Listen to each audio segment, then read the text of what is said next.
Roussillon. Il y a du nouveau chez Frigoulette. Vous connaissez Frigoulette, l'âne catalan. C'est la mascotte créée par les studios Sirtec à Villeneuve-de-la-Raho, ici dans les PO. Et on peut suivre les aventures de l'âne Frigoulette en réalité augmentée. 2 nouvelles aventures sortent en juin. Frigoulette et l'élixir de Tuire, Frigoulette et le grenat catalan. Thierry Tremblay est avec nous, auteur de contes. Bonjour Thierry. Bonjour Michel. Et créateur de Frigoulette, c'est Anthony. Bonjour Anthony. Bonjour Michel, bonjour à tous les auditeurs. Frigoulette a son site internet. J'invite les auditeurs à y faire un saut car il est très riche. C'est vous qui avez dessiné, Anthony, cet âne catalan avant qu'il ne soit décliné en livres, en peluches, etc. Comment est né cet âne ? Alors en 2015, je travaille dans la logistique et sur un coin de feuille, je griffonne un petit âne catalan. Et enfant, avec ma grand-mère, j'ai eu la chance de grandir en campagne et on allait chercher de la frigoulette, du thé en catalan. On allait se balader, elle nous racontait les traditions, les légendes d'autrefois. Et je me suis dit, tiens, pourquoi pas créer un petit personnage, un âne catalan, ça s'est déjà fait par autocollant sur des supports. Mais j'ai eu l'idée de personnifier vraiment ce personnage pour lui créer un univers, un décor, une vie. Et j'ai eu la chance de rencontrer Thierry Tremblay, qui est l'auteur des aventures. Je lui ai dit, tiens Thierry, pourquoi pas écrire un bouquin sur les traditions et les légendes locales. Ouais. Alors, quelle chance, hein, il a eu. Quelle chance, c'est ça. Vous notez au passage qu'il a eu la chance de vous rencontrer. Une très grande chance. Thierry, vous, votre premier job, c'est d'écrire des romans en réalité. Vous êtes romancier et donc vous rencontrez Anthony qui vous demande ça. Quelle est votre réaction ? Qu'est-ce que vous faites ? Alors, justement, la première fois que j'ai rencontré Anthony, qui m'a parlé de ce petit personnage, j'avais déjà écrit des histoires pour enfants, et je suis tombé amoureux de Frigoulette. J'ai trouvé le concept très sympa et je me suis dit tout de suite, il y a un avenir avec Frigoulette. Alors, je me suis mis à écrire des histoires, et comme je suis à moitié breton et à moitié catalan, j'ai dit à Anthony, écoute, je t'écris une première histoire, mais là, faut que tu la fasses lire à tes grands-parents, à ta famille, parce que pour voir si Frigoulette... Pour valider, quoi. Ouais. Et apparemment, ça a été très, très bien accepté, très bien validé. Et on est parti dans l'aventure. Je suis parti dans l'aventure en septembre-octobre 2015. Et je suis maintenant l'auteur officiel. Le papa. Le deuxième papa de Frigoulette. Alors co-auteur, pour le coup, l'équipe de Frigoulette, c'est pas que vous deux. Non, c'est tout un staff de personnes derrière. On est plusieurs personnes. On a un volet justement produits dérivés. Donc on a des artisans, des couturiers qui sont auto-entrepreneurs. Et en parallèle de ça, on a un illustrateur qui s'appelle Stéphane, un développeur en informatique aussi, quelques prestataires dans la région et dans le département qui nous aident à monter la réalité augmentée. D'accord, oui, parce qu'il faut être dans l'air du temps. C'est ça. Alors, être catalan, c'est aussi être dans l'air du temps. Pourquoi la réalité augmentée ? Forcément, parce que d'abord, le support qui est tangible, qui est le conte, qui date de Gutenberg, on a eu l'idée de l'augmenter, c'est-à-dire ajouter un contenu qui est un peu plus qualitatif, qui va permettre à l'enfant ou à la famille de découvrir un peu plus les traditions, les légendes à travers une plateforme numérique qu'on est en train de mettre en place. L'enfant, s'il veut découvrir ce que c'était la croix du scout de la Réal, les cheminées de fées, le lac des Bouillouses, etc., les traditions de la Sardane, il va pouvoir, grâce à son application de smartphone, cliquer, donc scanner la photo ou l'image et renvoyer directement sur notre plateforme numérique qui est un genre de Wikipédia et une carte interactive en même temps. Donc ça, c'est déjà effectif, cette réalité augmentée, ou c'est en cours de fabrication ? Alors voilà, on a quelques prototypes qui sont déjà dans la boîte et d'ici 2-3 semaines, on devrait sortir l'application en réalité augmentée en même temps, je dirais, que les contes pour enfants. Alors ça, c'est dans l'air du temps. Pour autant, le gros de l'âne Frigoulette, c'est plus les livres, c'est plus les peluches et produits dérivés, ou vous misez beaucoup sur le numérique ? Alors, disons que le concept à la base, c'est du transmedia storytelling. Ça, c'est du mot anglais. Ça veut dire tout simplement qu'on a plusieurs supports médias qui vont permettre à la famille, aux enfants, à nos clients, à nos partenaires d'intégrer l'univers de Frigoulette à travers différentes portes. On a les contes, les produits dérivés, le site internet, le blog, etc. Alors l'âne Frigoulette, c'est une identité catalane, mais c'est aussi des valeurs. Je pense que ça, c'est important pour vous de transmettre ça. Parce que là, sous couvert de rigolade, là, on a peut-être le dur du sérieux. C'est les valeurs. On s'éclate bien avec Frigoulette. On innove, mais surtout, on tient à transmettre aux nouvelles générations nos légendes, nos terroirs, le savoir-faire catalan. C'est important parce qu'on a un passage de main, on a un relais à faire avec ces enfants qui sont demandeurs de livres. Il faut savoir que le livre pour enfants l'année dernière a fait plus 14% en France. Donc on lit, on est des lecteurs en France, contrairement à ce qu'on pourrait penser.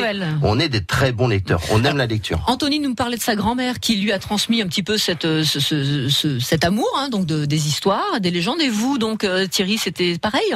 Moi, donc du côté de ma grand-mère, catalane, eh ben on allait chercher dans la garrigue le thym, la frigoulette et les asperges sauvages. Oui. Et du côté, quand on allait en Bretagne avec mon père, du côté de la Bretagne, eh ben on allait chercher le sel de Guérande et la salicorne.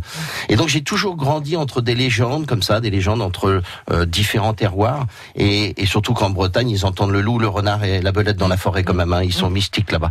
Et donc j'ai mélangé tout ça, et puis j'essaye dans les contes de transmettre un savoir-faire, de transmettre des légendes et des coutumes, tout en gardant le minéral, végétal.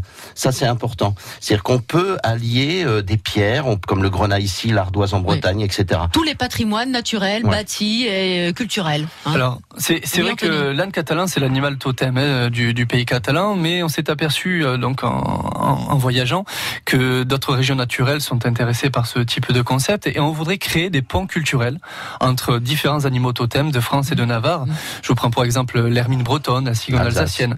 L'idée c'est de créer vraiment un contenu, un univers entre Frigoulette qui voyagera comme un compagnon d'aventure avec la famille à travers les différentes régions. D'accord, mais l'âne Frigoulette ne peut pas être un âne breton ou un âne vendéen il restera catalan. D'accord, vous voulez dire que pour d'autres régions, vous aimeriez toucher d'autres régions pour que ce soit toujours un âne ou un autre animal ou... Non, ce sera toujours Frigoulette qui sera le porte-parole. Un peu comme Martine à la plage, Martine à l'école. Frigoulette sera un rassemblement des peuples et un rassemblement des régions. Et dans notre région, on a autant de Bretons, d'Alsaciens qui viennent s'installer. Et ben, c'est intéressant aussi de savoir quelles sont leurs légendes et qu'est-ce qu'on vit là-bas en Bretagne, en Alsace, dans le nord de la France. Frigoulette, le grand rassembleur, votez Frigoulette donc, c'est ça. Restez avec nous, une page de pub et on se retrouve. France Bleu.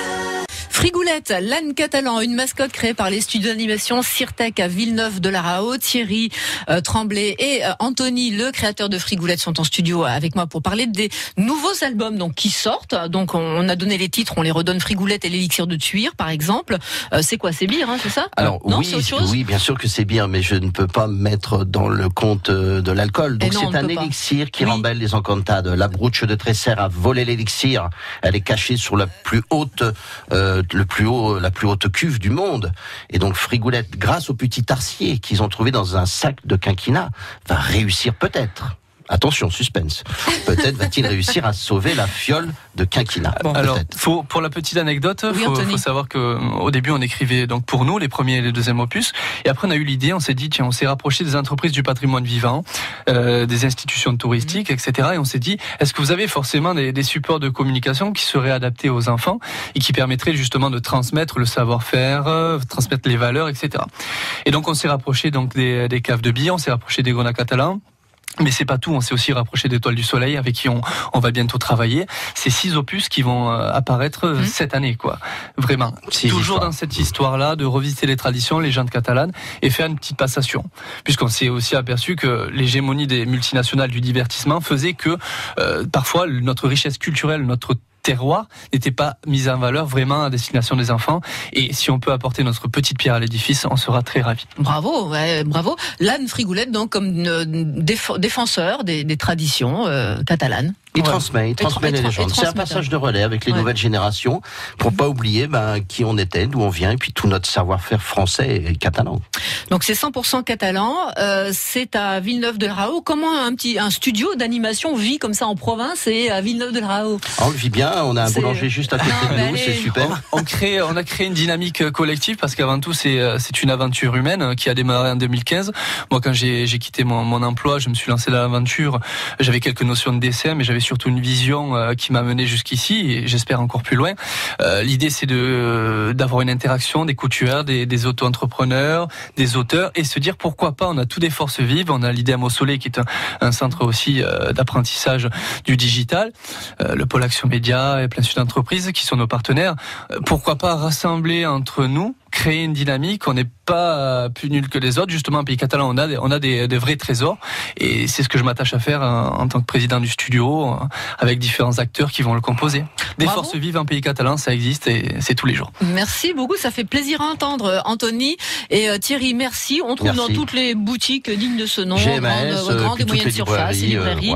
Donc les aventures de Frigoulette qu'on peut suivre également sur internet via le blog, etc. Il y a le blog, il y a également le groupe Frigoulette et ses amis qui prend tous les jours des nouveaux fans qui m'envoient des photos de Frigoulette à travers le monde, donc New York, Saint-Pétersbourg, comme le nain d'Amélie Poulain, la petite peluche Frigoulette voyage. Au-delà de Frigoulette, juste pour finir, on peut aussi travailler pour d'autres entreprises, pour faire du storytelling, créer leur propre mascotte, etc. Oui.